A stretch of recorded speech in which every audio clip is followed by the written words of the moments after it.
Welcome, everyone. This is Coaching in Session. My name is Michael Rearden, and I will be your mindset coach today. And today we're going to be talking about education and empowering teachers to find a role in their position. Now, it might sound strange, but teachers need coaches, teachers need guidance. The same way they offer that same types of roles and positions and guidance for the students, teachers need that too, because at the end of the day, we're all human. So we are going to deal with hardship, we're going to deal with turmoil, we're going to deal with challenge, and we do have to know how to manage that. And today, many good teachers are leaving a career because of politics, because of a position that is out of their control. And teachers want some freedom. Teachers want to teach their children, teach their students how life can be in abundance. Yet we operate in the school system, especially today, in limiting beliefs. We operate in the sense of scarcity. We operate in the sense of, well, this is what you need to know. Don't ask questions. And from there, students don't necessarily gain everything they need by the time they leave school. That's why they don't know how to maybe balance a checkbook, or they know anything about finances or taxes. They are just going through the system, going through the curriculum. There is a way to be an effective teacher, even in our world today. But many teachers are finding that it's just not worth it. It's not worth the hassle. It's not worth going through all the red tape and dealing with all the directors and administration, because they're always going to be on your tail. However, there is a way that we can empower teachers to understand that they can follow the rules, but then still be the best teacher that they're going to be remembered for the rest of their life. Because I can remember all of my teachers growing up, from kindergarten all the way up into college. Now, college, I don't necessarily remember them. It wasn't as a meaningful experience. It was more just going, getting my classes, getting my credits, getting my degree. There are some teachers that I remember because they had an impact in college, but it's a different type of situation in college versus in elementary and even high school, depending on what type of high school you go to. So teaching is going to be something that is going to be a unique experience for every educator and for every child. You might find that you have had bad teachers all your life and you just disdain teachers and you don't believe that they're good. However, there are some amazing teachers in this world. There are some amazing teachers that I would work with today side by side in a school and be proud that I'm an educator teaching these children. But sometimes there can be a bad egg. Sometimes there can be a bad directive from administration that just kind of leads us astray, and it leads us wondering, well, what is the purpose of me being here? Because I'm not someone who just reads a script, or I'm not someone who just comes in and administers tests. I want to educate. I want to instill passion in these children. And that's what we're going to be talking about today. I'm going to be bringing on an empowerment educator coach who's going to be helping us understand what teaching truly is and how we can start to implement better systems in our school today so our children can turn out to be the people full of life, full of abundance, full of happiness, instead of worker bees in the future. So you're not going to want to miss this episode with Grace Stevens and myself.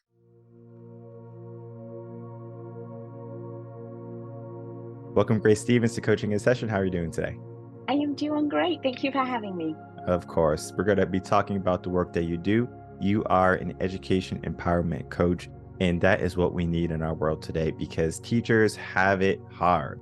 They have to deal with raising kids that are not their own, teaching kids that are not their own, developing leaders that are going to eventually be the leaders that they follow. Teachers have a selfless role. They are the candles that light the way for our children, for the future generations along the way. I know parents sometimes think that teachers are just glorified babysitters, but they are far from that.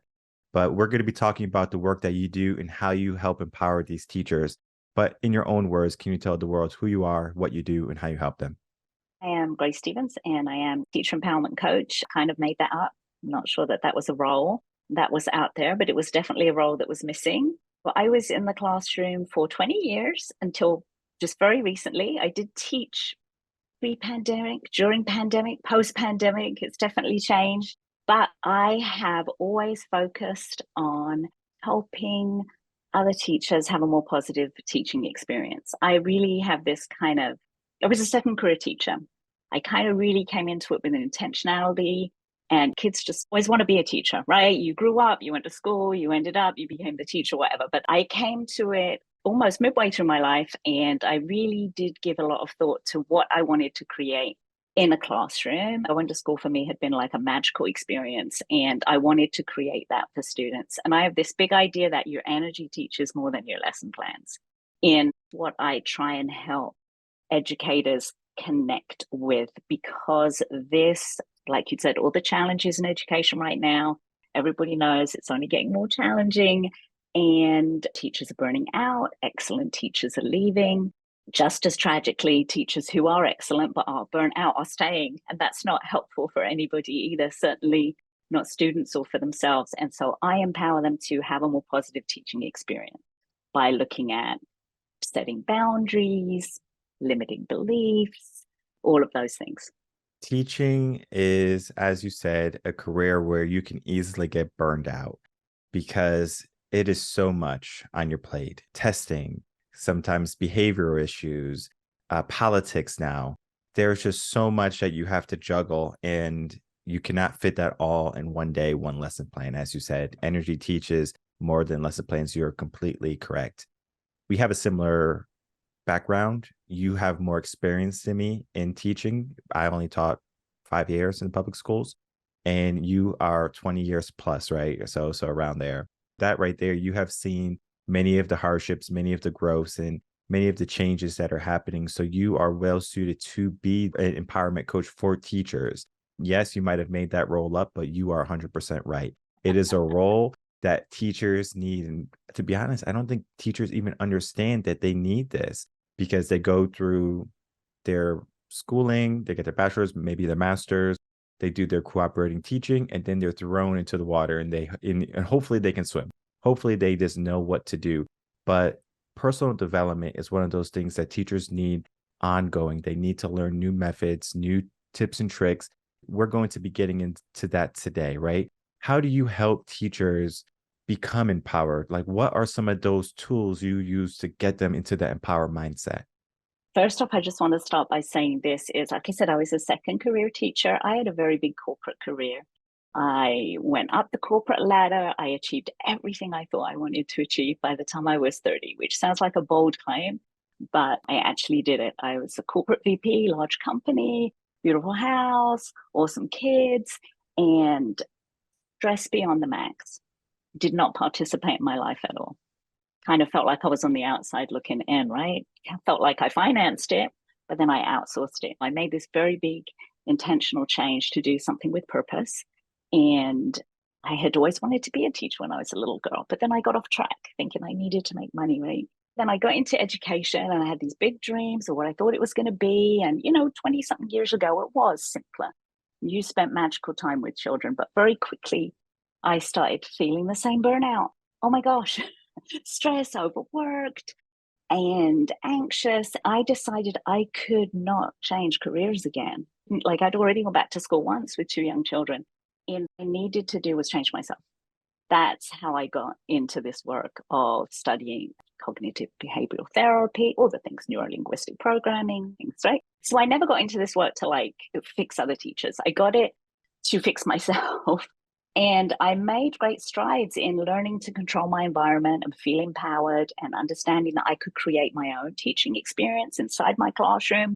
I could have my own little kingdom, regardless of what was going on outside. And it could be fun and magical, and kids could learn and be cooperative and all those things.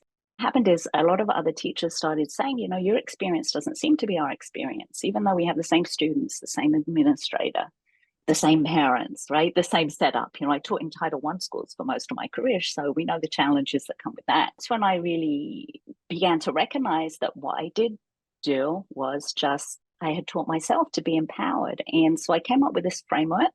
I call it the ECHO framework. I mean, we're teachers, right? Acronyms, what you put out comes back to you. The E is for your energy teaches more than your lesson plans, right? It's your vibe.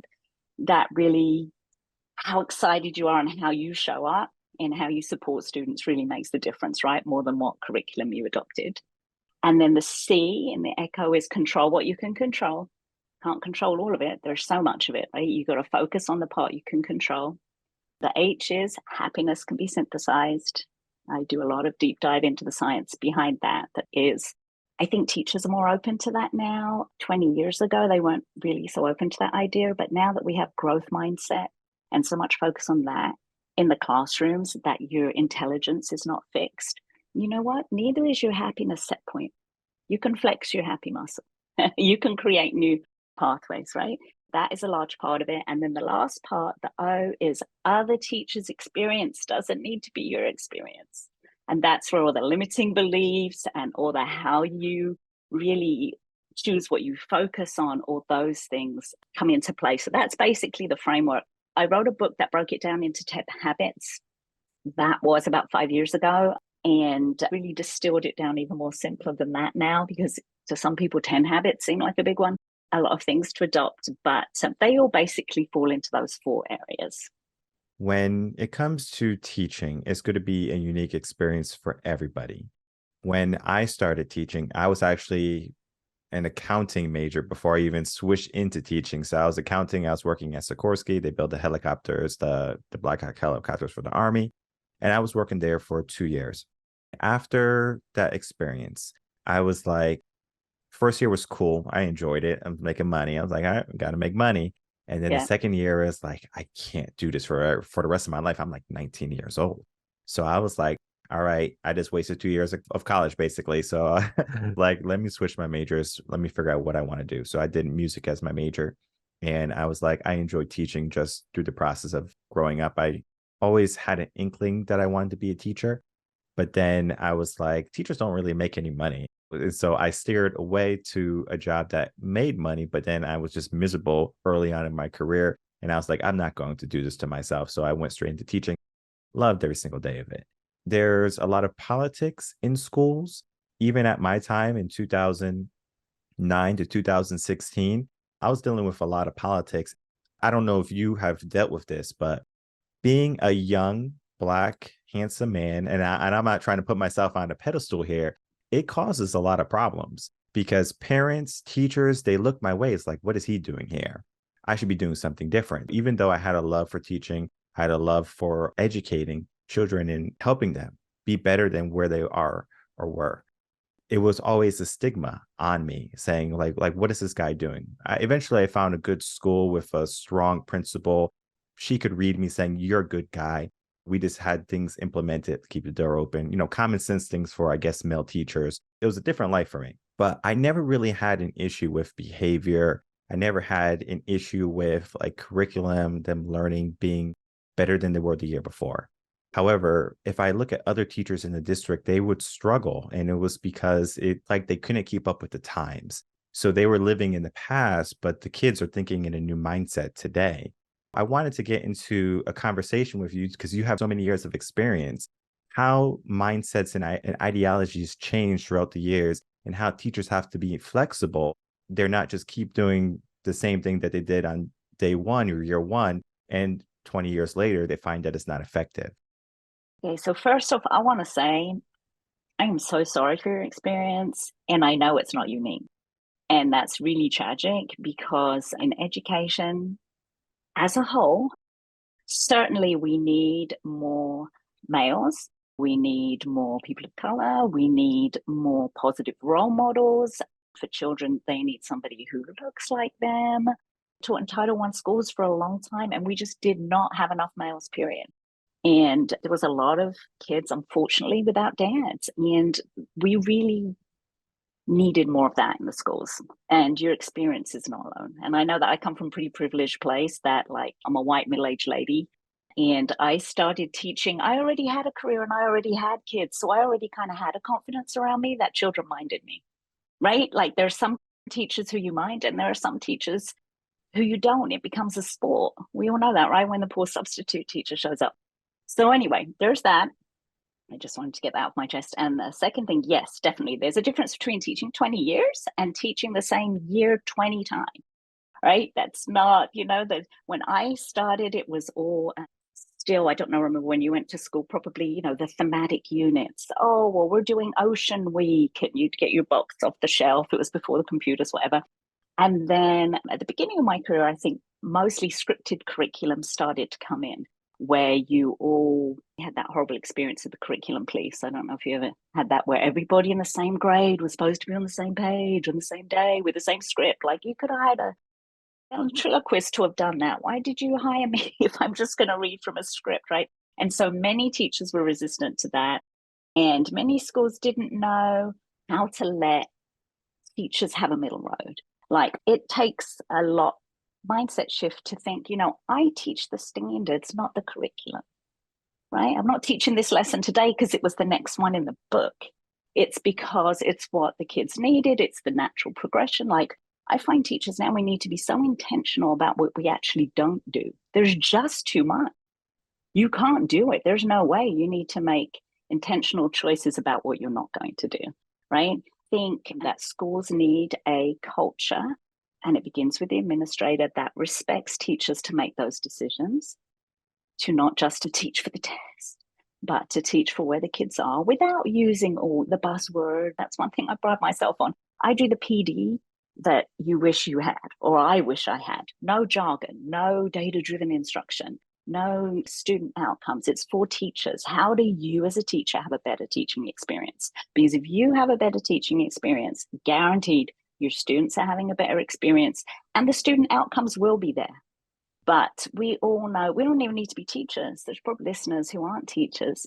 Most people went to school. They know the difference between the teacher who's exhausted and resentful and just trying to get through the day, right? And the teacher who's really passionate about what they're doing. And come on, guys, let's just get this done so that we can get to read another chapter of Charlie and the Chocolate Factory, right? Like, hey, like, you mess up something, the kids give you a lot of grace. You have fun, you laugh, like I said, there's a whole, I like to say when I close my door, I'm a revolutionary, because out in the whole teaching world and on campus, there's negative things happening and there's a lot of pressure. But when you close your door, you can make that world your world, a community with students. And I think that's the first mindset shift, is to stop being mad.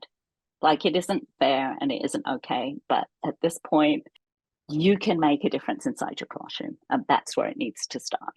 That's what I would say. But it is very difficult. I will acknowledge that I was always one who kind of had Jedi skills with classroom management. And I just to always, like I said, I commanded respect. I was personable. I really cared about the kids. I created a safe environment. Kids always felt, I see you, you matter. Like, it's just something that I managed to communicate without necessarily saying those words. But in classrooms these days, after the escapade into lockdown and coming back, even I found it, with all my years of experience and my confidence, even I got kicked around in the area of classroom management. So many dysregulated kids, it's so painful to see. And I think there was such a rush from administrators to get back to normal. And what back to normal meant was get back focusing on test scores. And it's like, these kids are in such distress. They forgot how to do school. The least of it was they lost academic skills, like they lost social skills, they lost confidence. There's just a lot of things. So it is a difficult time, but it's not impossible to carve out a better experience. But it does take intention. It's not, you can't just show up to school tomorrow and hope tomorrow's going to be better. It won't be. Yeah. You do have to walk in every single day into school optimistic, driven, ready to give 100%.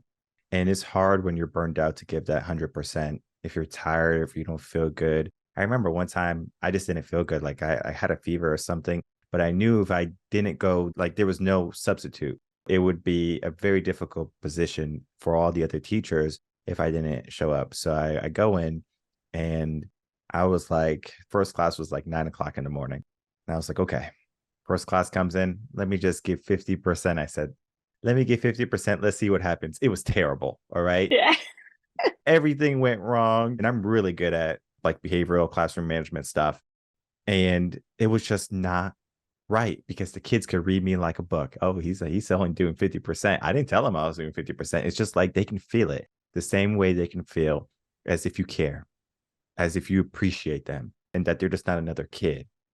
Because whenever there was a conflict, whenever there was something going on, if I came from a place of love and consideration, it was easier to reach them. And so we do have to give that 100%. Because if we go in thinking we can get 50% and survive the day, you're going to find that you're not going to make it. Because after that first class, I said, I can't do 50%. I have to give 100%, regardless of how I feel. And I gave 100% going after that. And I didn't have any more hiccups that day. But it was a great experience for me because I realized that you can't half-ass teaching. You have to be there. You have to be present. You have to be deliberate. And it's very hard when you're just reading a script. Like they know you're reading a script. Like you're just like, all right, this is what we're going to be doing today. They know that's happening. But if you're relatable, if you're there, if you're present, if you are a voice of reason and understanding, those children are going to go leaps and bounds for you. And that is where I think an educator can shine the most if their kids will give them the most and give them everything that they can. Because I also taught swimming for some time. In that process, I found the kids that did the best were the kids who were just in love with the process of swimming and wanting to impress me. When that was correlated to school, the kids who wanted to improve their skills. Because when I went into a broken school where the teacher was actually out for medical reasons for about 2 years. So they didn't have a teacher for 2 years in music. When I went in, they didn't know much. They knew like a couple of things, but everything was off. The tone was off, behavior was off. So the first year was acclimating them to me. The second year was shining like rock stars, like they all were. And when my director came to me the second year, he goes, "What are you doing to these kids? Like from year one to now is night and day difference." And I was like, we've been getting to work because that is what they want to do. They want to get to work, but you do have to create that environment for them. And the next question I want to ask is how can a teacher create an environment that promotes healthy learning rather than an environment that just promotes obedient children who are going to sit and listen? Well, that's a really good question because there is your old school teachers, right? But even new teachers coming in, you can't teach if a room is chaos. There does need to be a certain amount of time during the class period where kids are getting to work. I always say you can tell how good a teacher is by who's talking. If the teacher's doing all the talking, they're not a great teacher. If the kids are working and the teacher's going around facilitating, helping, one of the things that made me most proud was when students would help each other. I would give them time and grace to do that. That is really just, you do need a certain amount of compliance. You can't have disrespect happening and disruption.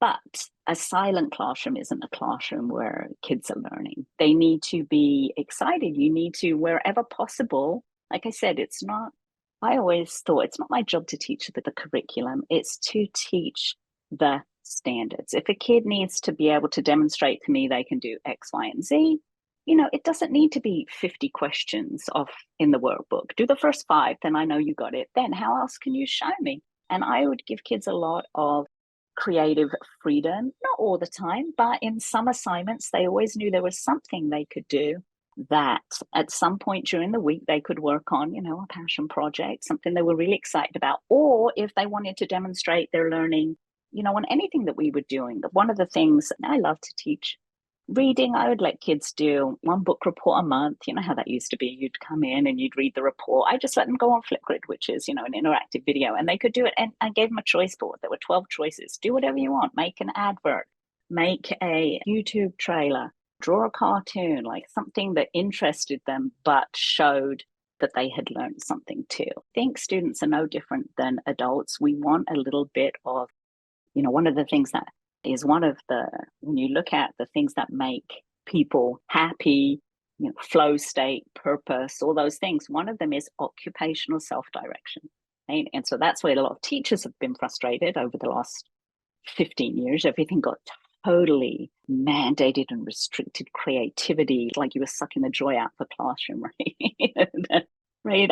I still showed up dressed like an Oompa Loompa on Willy Wonka Day. Like I just called it Willy Wonka Day, showed up like an Oompa Loompa. Yeah, we did a lot of learning. Kids would write about, hey, we were learning persuasive writing.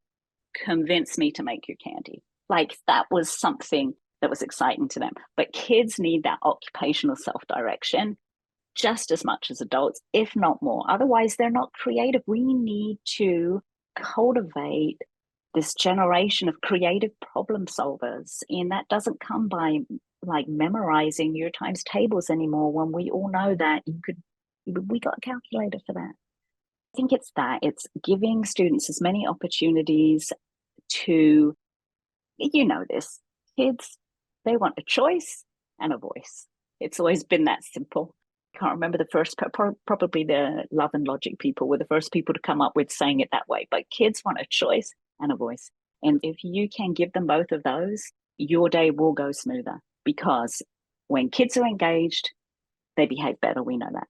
It's like, a vicious cycle. They're misbehaving. The teacher gets mad. The teacher's grumpy and it gets worse and worse. Well, there's a virtuous cycle too. Like, the happier they are, the more engaged they are, the more relaxed the teacher is, the more fun they're willing to have.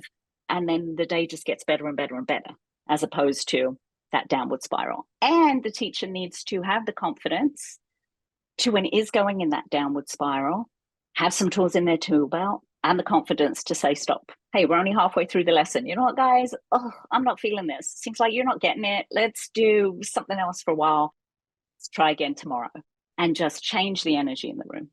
And have, like I said, a tool belt of things that that the kids like to do that only take a couple of minutes, maybe a brain break or a brain boost, or, all the little strategies that we're taught. But to take control. We know when we're teaching, if it's going south, why are you going to keep going south? Like, just stop. Let's read a chapter of a book. Let's do a go noodle. Let's do something to change the energy. And then really the learning can continue, because otherwise they've checked out. They're not learning. It's like beating a dead horse. And that's the worst feeling when you're a teacher. You're just going through the motions, right? You're just dialing it in. Kids don't want that. We don't want that either. So I'm going to ask you a quick question and just give me the answer, and then we're going to have a conversation. Have you ever been a cooperating teacher, like teaching other students to be teachers? I've been a mentor. Yeah, a mentor teacher. Yeah. I can tell, like, all the students who worked under you just probably learned so much, because a lot of the things you have been speaking about are a lot of the things that my mentor teacher, my cooperating teacher, told me about.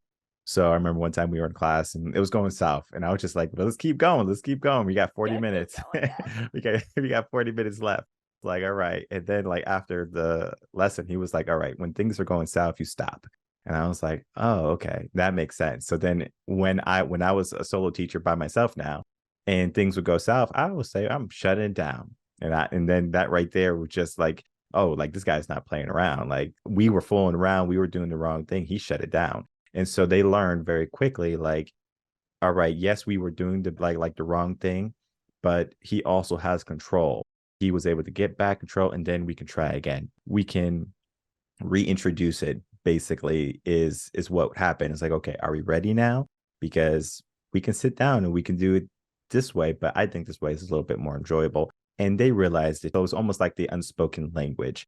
And you are right. If they have a choice and a voice, it is so much easier to run a classroom. I worked my last year special education.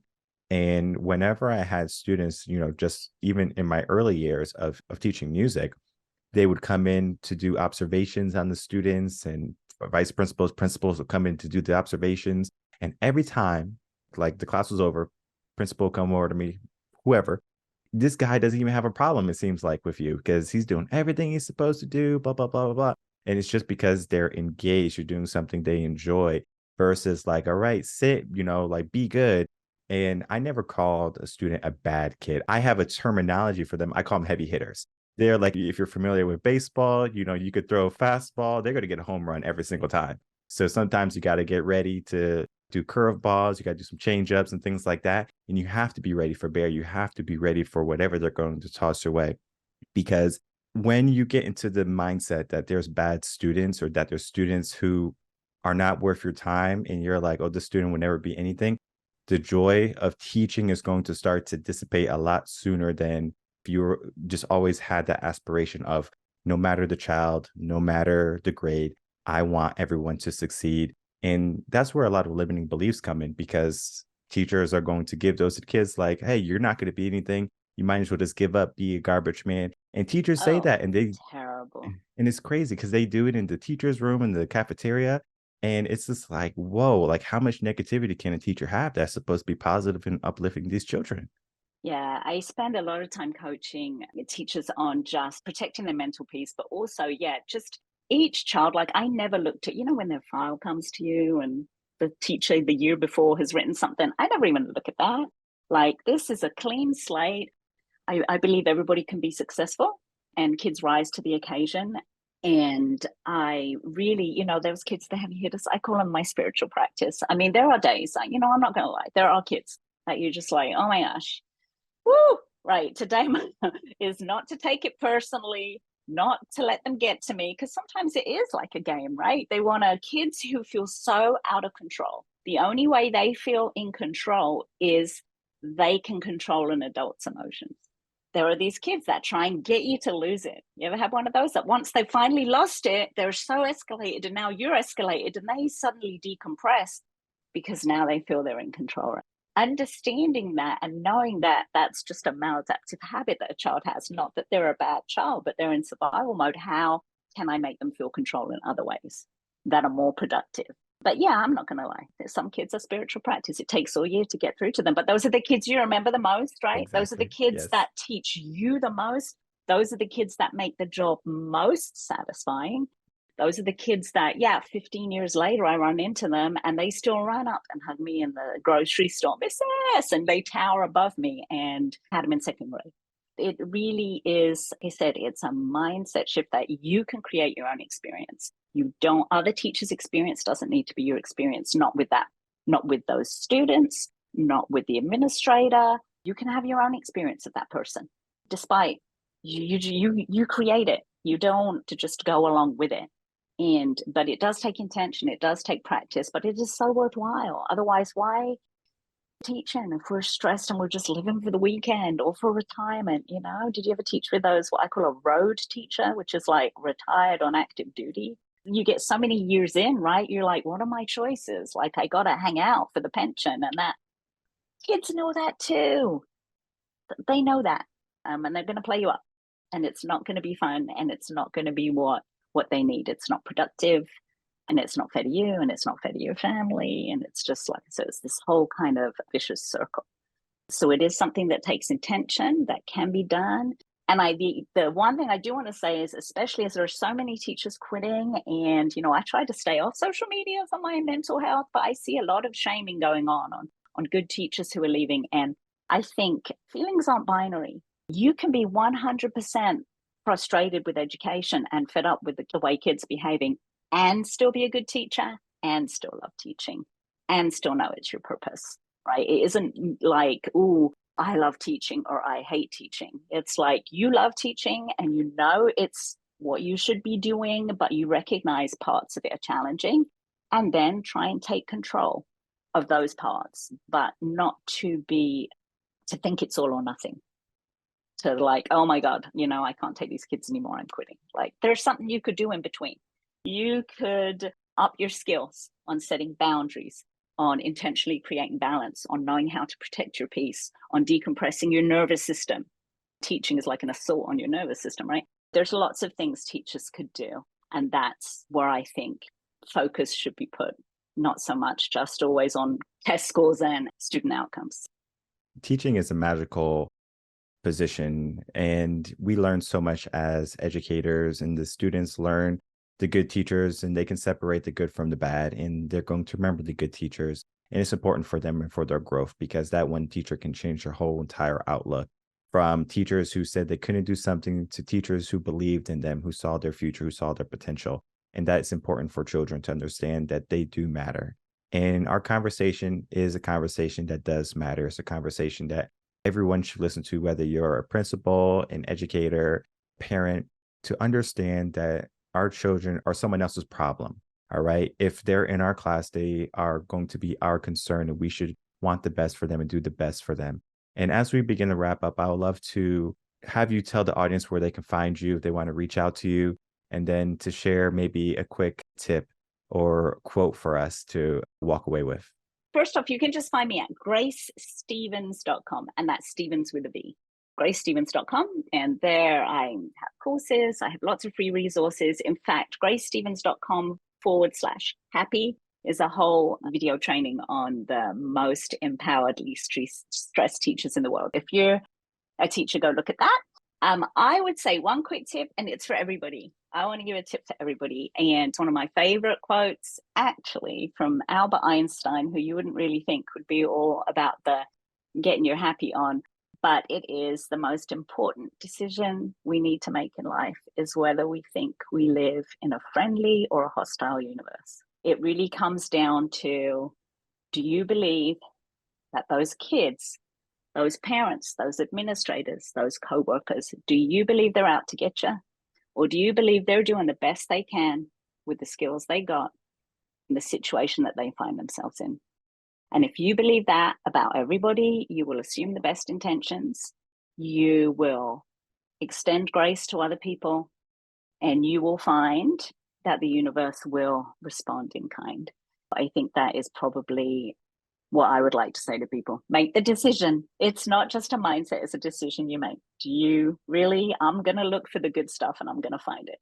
Because if you set your radar to the bad stuff, wow, that's easy to find. But if you want to intentionally set your radar to look for the kids who are on task, to look for the kids who are helping other students, who are worried about their little siblings, did they get their lunch, like all the good stuff, you'll find it.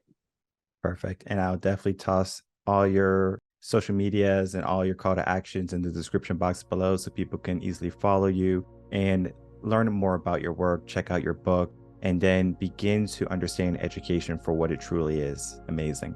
I want to thank you so much, Grace Stevens, for coming on. Great conversation.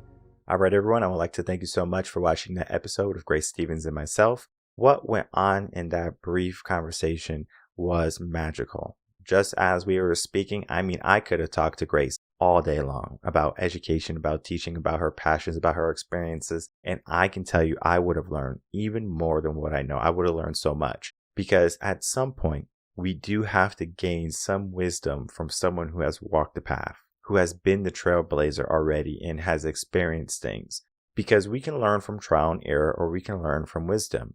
Just as I was talking about in the episode, where I had my cooperating teacher and I was making mistakes. I was a beginner teacher. Of course, we were all beginners at some level in the beginning. Even though I was really good at classroom management, my skills and my know-how of knowing when to stop and when to go was something of wisdom, was something of experience that I was lacking. But going through the process and through my 14 weeks of being a student teacher, I learned so much. I learned how to manage students better. I learned about expectations. I learned about allowing them to be children. Now, understanding that education is something that needs to be controlled to some level, but controlled in the sense of controlled chaos or pragmatic chaos. So we want them to learn. We want them to have fun. We want them to have a voice and a choice, as we said in this episode, because they're going to correlate their education with their confidence. So if they are with a teacher who's educating them, who's not only saying how smart they are, but also they're getting the grades, they're getting the scores, their confidence level is going to magically shoot up. And it's not so much that if they're a C student, they have no confidence, or they're an F student, they have zero confidence. It's just that how much will they apply themselves? And I have found that students will apply themselves even if they're not the best, if the teacher is there supporting them. And that is what we need more of in our schools. Teachers who support children, not teachers who want to apply politics or limiting beliefs in these children's lives, but teachers who apply an understanding that this child can be anything that they want. A life of abundance can be theirs, but there is a way that it needs to be done.